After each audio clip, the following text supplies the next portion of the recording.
오늘도 예배 자리에 나오신 우리 모든 성도님들 환영하고 축복합니다. 우리 이 시간 함께 인사 나누실 텐데요. 예배당에 나오신 우리 성도님들께서는 전후좌우분들 바라보시면서 함께 인사해 주시고요. 우리 온라인 남성교회를 통해서 예배드리시는 우리 많은 성도님들께서는 채팅창을 통해 이 시간 함께 인사 나누도록 하겠습니다. 함께 인사하겠습니다. 주 안에서 사랑합니다. 축복합니다. 참 잘 오셨습니다. 사랑합니다. 축복합니다. 참 잘 오셨습니다. 이번 연휴 잘 보내셨나요? 참 연휴가 길었습니다. 네, 연휴가 길어서 어떠셨나요? 좋으셨나요? 아니면 더 힘드셨나요? 네. 연휴가 길수록 아마 푹 쉬어서 좋을 수도 있겠지만 그만큼 해야 되는 일들이 더 많아서 힘들 수도 있을 것 같습니다. 가정에서 또 어머니로서 살림 일을 하시며 오고 가는 우리 가족들도 챙겨야 되고요. 이것저것 챙겨 주어야 하기도 하고 그만큼 집안일도 더 많이 늘어나셨으리라 생각합니다. 그래서 아마 긴 연휴 기간 더 바쁘고 더 힘들고 지치지 않으셨을까 생각합니다. 이 시간 주님의 집에 오셨으니 주님 앞에 나오셨으니 연휴 기간 지친 몸과 마음 이 시간 주님이 주시는 참된 쉼을 누리고 또한 말씀을 통해 다시금 새 힘을 얻는 복된 시간 되어주시길 간절히 소망합니다. 수요일 저녁 예배 계속해서 신명기의 말씀 나누고 있습니다. 오늘은 신명기 22장 13절에서 30절의 말씀을 통해 귀한 말씀의 은혜 나누려고 합니다.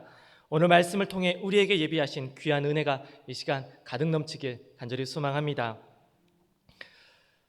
굉장히 예민해서 깨지기 쉬운 것들이 있습니다. 그리고 엄청난 폭발력을 가지고 있어서 큰 피해를 가지고 올 수 있는 것들이 있습니다. 이러한 것들은요, 특별히 좀 더 조심히 다루어야 합니다. 우리의 삶에도 그러한 문제들이 있습니다. 잘 활용하면 큰 유익이 되지만 잘못 사용하면 돌이킬 수 없는 상처와 큰 피해를 남기는 것이 있습니다. 바로 오늘 본문 말씀이 그러한 내용입니다. 오늘 본문에서는요, 순결에 대한 규례를 기록하고 있습니다. 오늘날 어떻습니까? 순결에 대한 내용을 이야기하면, 순결에 대해서 우리 어른들이 이야기하면 상당히 고리타분한 사람으로 여기기도 합니다. 성적 문제는 개인의 선택적인 문제라고 여기면서 다른 사람들이 관여하고 개입하는 것은 잘못된 부분이라 생각하는 사람들이 참 많이 있기 때문인데요. 하지만 오늘 성경에서는요, 순결, 성윤리에 대해 공동체가 함께 지켜가고 관여할 문제라고 전하고 있습니다. 뿐만 아니라 거룩한 공동체를 지켜가기 위한 서로의 역할이 무엇인지 우리로 하여금 오늘 말씀을 통해 깨닫게 하고 있습니다. 그렇다면 과연 성결한 믿음의 성도가 되기 위해서는, 그리고 거룩한 공동체를 지켜가기 위해서는 우리가 해야 할 역할 무엇인지 오늘 말씀을 통해 하나하나 살펴보도록 하겠습니다. 오늘 본문의 말씀, 본문의 내용은요, 크게 네 부분으로 나누어서 우리가 함께 살펴볼 수 있습니다. 먼저 13절에서 21절의 말씀은요, 신랑이 신부의 순결에 의심이 생겼을 경우에는 성문 장로들에게 재판을 받아야 함을 기록하고 있습니다. 이어서 22절에서는요, 다양한 성범죄에 관한 규례들을 기록하고 있고요. 그리고 23절, 27절에서는요, 약혼한 여자가 성폭행 당했을 때에는 장소에 따라 그 판결이 달라짐을 기록하고 있습니다. 마지막으로 28절에서 29절에서는요, 어떤 남자가 처녀를 범했다면 반드시 결혼해야 한다라는 사실을 말하고 있습니다. 이러한 오늘의 본문의 말씀 천천히 하나하나 살펴보도록 하겠습니다.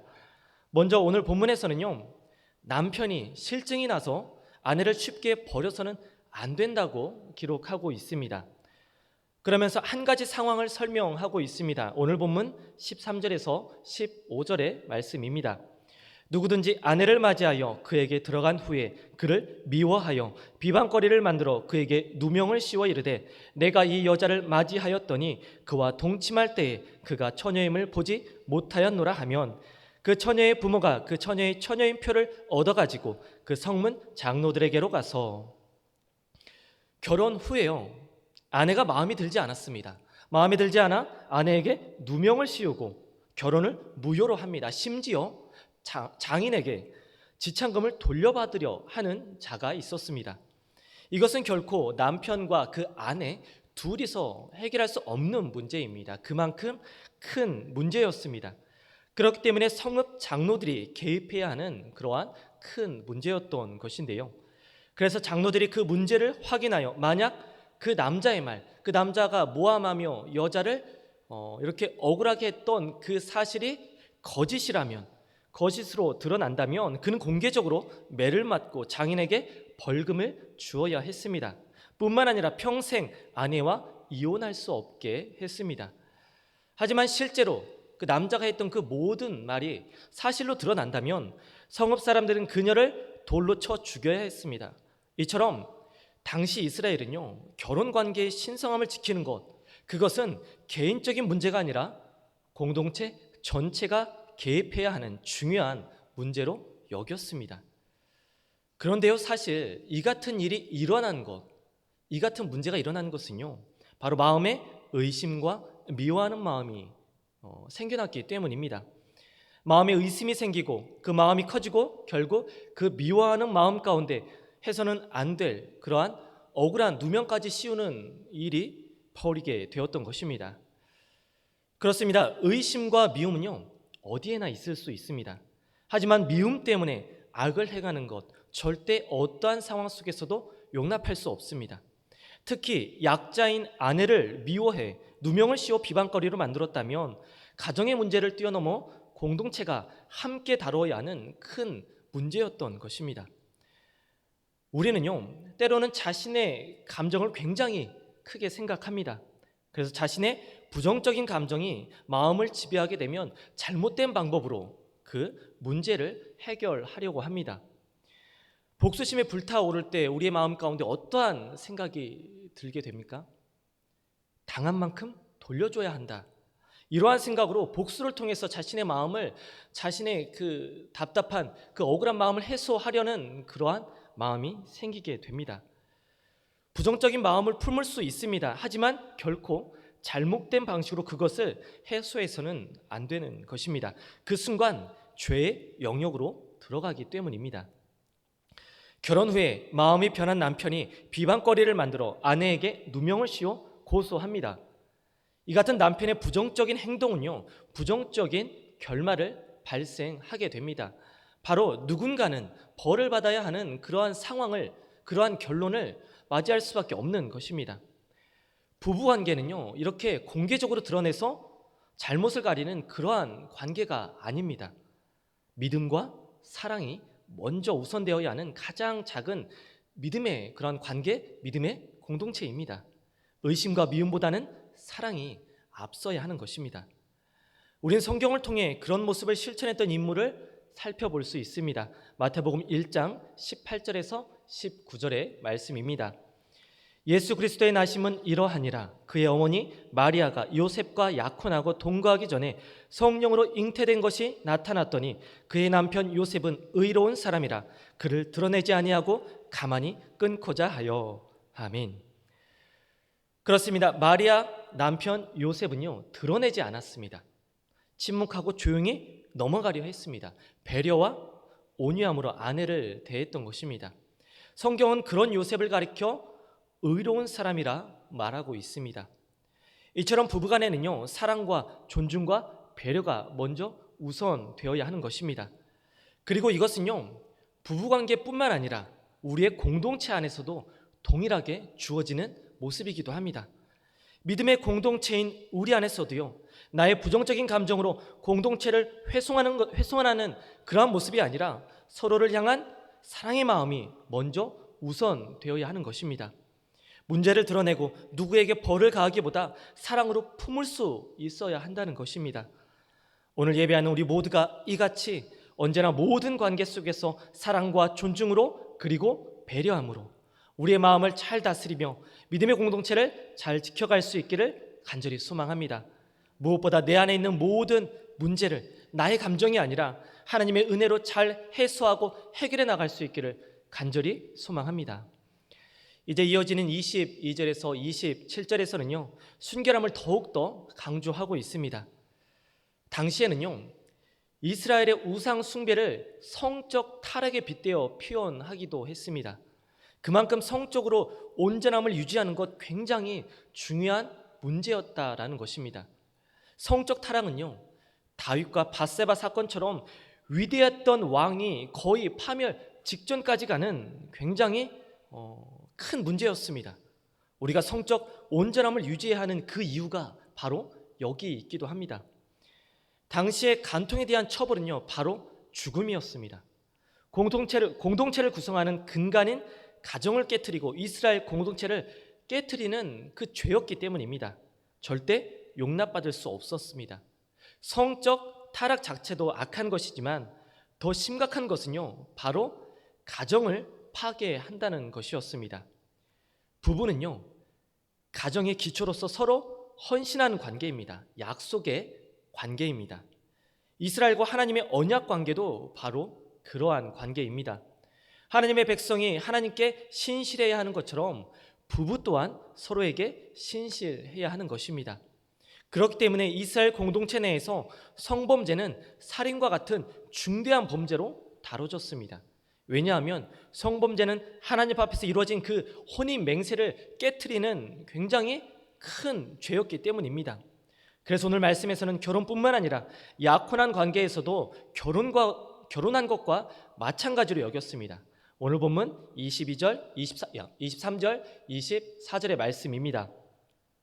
처녀인 여자가 남자와 약혼한 후에 어떤 남자가 그를 성읍 중에서 만나 동침하면 너희는 그들을 둘 다 성읍 문으로 끌어내고 그들을 돌로 쳐 죽일 것이니 그 처녀는 성 안에 있으면서도 소리 지르지 아니하였으며 그 남자는 그 이웃의 아내를 욕보였음이라. 너는 이같이 하여 너희 가운데에서 악을 제할지니라. 아멘.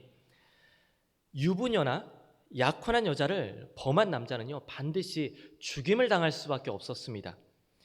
결혼 관계를 깨트리고 남의 가정을 파괴한 중대한 범죄를 저질렀기 때문입니다. 하지만 여자는요, 좀 달랐습니다. 상황에 따라 그 처해지는 벌이 달랐습니다. 만약 도움을 청할 수 없는 상황에서 여자가 일방적으로 피해를 입었다면 그 여자는 아무런 해를 당하지 않았습니다. 아무런 책임도 지지 않았습니다. 그런데요, 중요한 것은 성 안에서 사건이 발생했다면, 성 안에서 그 성범죄가 발생했다면 여자가 적극적으로 도움을 구하지 않은 것으로 여겨서 남자와 동일하게 죽임을 당했습니다. 성 안에서 만약에 범죄가 일어났다면 여자가 도움을 적극적으로 구하지 않은 것으로 여겨서 여자 또한 동일하게 죽임을 당했다는 것입니다.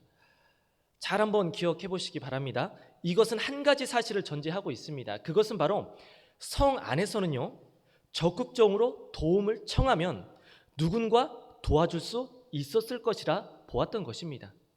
즉, 누군가 성 안에서 유부녀를 범해서 그 가정을 파괴하려 한다면 공동체에 속한 사람은 누구든지 그 악을 막아야 한다는 것입니다. 성 안에서는 누군가 그것을 지켜야 한다는 것입니다. 그렇습니다. 우리도 동일합니다. 우리 공동체의 악한 세력으로부터 우리도 서로 지키고 보호하고 돌볼 수 있어야 합니다. 나 혼자만 정결한 신앙을 유지하는 것이 아니라 함께 하나된 공동체에 속한 우리는 서로의 믿음을 함께 지키고 보호해야 하는 것입니다. 공동체에 속한 모든 이들이 내가 지켜야 하는 믿음의 가족이라는 사실을 우리는 반드시 기억해야 합니다. 가족이 공격받을 때에는 최선을 다해 우리가 지켜야 합니다. 내가 공격받는 것 같은 심정으로 우리는요, 지켜야 합니다. 악한 세력이 조금 더 틈타지 못하도록, 그 마음이 미혹되지 못하도록 우리 믿음의 식구들이 함께 우리 공동체 믿음의 식구들을 지켜야 합니다. 우리에게 이 같은 공동체 의식이 있을 수 있기를 간절히 소망합니다. 뿐만 아니라 하나님의 백성은요, 오늘 기록된 말씀과 같이 성적 정결함을 지키기 위해 항상 힘써야 합니다. 그것은요, 단순히 육체적인 것뿐만 아니라 영적으로 타락하지 않을 수 있도록 항상 깨어 있어야 합니다. 주님께 집중해야 하는 것입니다. 그리하여 마침내 신실하게 주님만 바라보는 정결한 믿음의 삶을 우리가 반드시 지켜갈 수 있어야 하는 줄 믿습니다. 그런데요, 예외 규정이 있습니다. 이러한 규례 가운데 예외 규정이 있습니다. 오늘 본문 28절 29절의 말씀입니다. 두 절의 말씀 저희들 한 목소리로 함께 읽도록 하겠습니다. 오늘 본문 28절 29절의 말씀 한 목소리로 함께 읽겠습니다. 만일 남자가 약혼하지 아니한 처녀를 만나 그를 붙들고 동침하는 중에 그 두 사람이 발견되면 그 동침한 남자는 그 처녀의 아버지에게 은 50세겔을 주고 그 처녀를 아내로 삼을 것이라. 그가 그 처녀를 욕보였은즉 평생에 그를 버리지 못하리라. 아멘. 간음죄는요 살인죄와 동일하게 여겨졌습니다. 하지만 예외 규정이 있습니다. 예외 규정이 있는데요, 그것은 바로 약혼하지 않은 처녀의 경우였습니다. 처녀를 범했을 경우에는 결혼 관계를 깨뜨린 것도 아니고 결혼 관계를 계속해서 이어갈 수 있기 때문에 죽이지 않고 결혼하게 했던 것입니다. 간음죄에 있어서 예외적인 부분은 바로 처녀였을 때는 그것이 분명 불법이긴 하지만 그 범죄로 인해 결혼을 깨뜨린 것이 아니라고 여겨서, 그리고 그 둘이 결혼할 수 있는 가능성이 있기 때문에 그래서 죽이지 않고 결혼하게 하였던 것입니다. 단 남자는 장인에게 은 50세겔을 주어야 했습니다. 당시 종의 몸값이 30세겔이었습니다. 그렇기 때문에 50세겔은 상당히 큰 금액이기도 했습니다. 뿐만 아니라 그렇게 둘이 결혼을 했다면 절대 헤어질 수가 없었습니다. 그런데요, 지금 시대적으로 생각해 보면 참 받아들이기가 쉽지가 않은 부분이기도 한 것 같습니다. 처녀라 하더라도 자신을 범한 사람과 결혼하는 것, 심지어 그 사람과 평생 헤어질 수 없다는 것, 참 이해할 수 없는 규례이기도 합니다. 평생 그 아픔을 잊지 못하고 간직하며 살아가야 하기 때문에 지금의 시대적으로는 참 받아들이기 어렵고, 지금의 이러한 법이 있다면 절대 말도 안 되는 법일 것이라는 생각이 들었습니다. 당시 시대적으로 비록 이 같은 성적 범죄가 불법이긴 하지만 그래도 당시에는 그것이 결혼관계를 깨뜨린 것은 아니기 때문에 그래서 결혼함을 통해서 그 문제를 해결하려 했던 것입니다. 그래도 여전히 오늘날의 상황에서는 이해하기 쉽지 않은 규례이기는 합니다. 하지만 이 규례를 통해서 우리가 기억해야 할 한 가지 사실은요, 바로 하나님께서는 성윤리를 생명과도 같이 다루신다라고 하는 이 사실을 우리가 꼭 기억해야 합니다. 그렇기 때문에 믿음의 성도인 우리는 영육을 정결하게 지켜야 합니다. 그리하여 우리의 몸과 마음을 거룩한 산 제물로 드리는 참된 예배자가 되어야 하는 줄 믿습니다. 하나님께서 기뻐 받으실 만한 거룩한 삶을 우리가 살아가야 하는 것입니다. 이 믿음의 삶을 반드시 걸어갈 수 있기를 간절히 소망합니다. 사랑하는 여러분, 우리는 영적으로 그리고 육적으로 상당히 심각한 타락의 시대를 살아가고 있습니다. 하지만 이러한 악한 세력이 가득한 세상 속에서도 우리는 절대 흔들려서는 안 됩니다. 세상이 더욱더 악해지고 더욱더 음란해진다 할지라도 우리는요, 공동체 안에서 서로를 지키고 서로를 보호할 수 있어야 합니다. 육적인 것뿐만 아니라 영적 거룩함을 우리가 지켜나가야 합니다. 세상은 유혹합니다. 하나님 외에 다른 것을 섬기며 살도록 우리를 끊임없이 유혹합니다. 그것이 좀 더 합리적인 것처럼 보여지고 그것이 좀 더 지혜로운 것처럼 여겨지기도 합니다. 하지만 결코 하나님 외에 다른 무엇도 우리 마음에 품을 수 없습니다. 다른 것을 마음에 품는 것은 영적 간음입니다. 이 시간 간절히 바라기는 우리 모두가 하나님 한 분만을 올곧게 따라가는 영적 정결함을 지켜갈 수 있기를 간절히 소망합니다. 하나님 한 분으로 만족하고 하나님 한 분만을 바라보는 성결한 믿음의 삶을 살아가시길 간절히 소망합니다. 그리하여 하나님께서 기뻐 받으시는 거룩한 산제물로 주님 앞에 나아가는 참된 예배자의 삶이 되시길 이 시간 좋으신 예수님의 이름으로 간절히 축원드립니다. 아멘.